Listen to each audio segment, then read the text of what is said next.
নমস্কার বন্ধুরা, তো দেখো আজ নিয়ে এসেছি দুপুরের মেনু। তো দুপুরের মেনুতে এখানে বরমশাই শাক ভাজা দিয়ে, মেথি শাক ভাজা দিয়ে ভাত খাচ্ছে।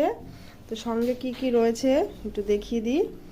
তো এখানে রয়েছে, এখন একটা দেব ডিম সেদ্ধ, এখানে ফুলকপির তরকারি রয়েছে।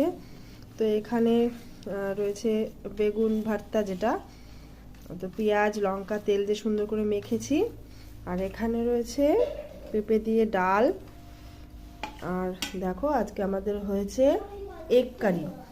তো কালারটা কত সুন্দর এসেছে দেখেছো। তো তারপরে এখানে রয়েছে জলপাই চাটনি, সমস্ত কিছু দিয়ে বরমশাইকে খেতে দিয়েছি। তো কিছু বলো, খাবার দেখে কিছু বলো। তো দেখো তোমরা, তো ভিডিওটা ভালো লাগলে অবশ্যই আমার চ্যানেল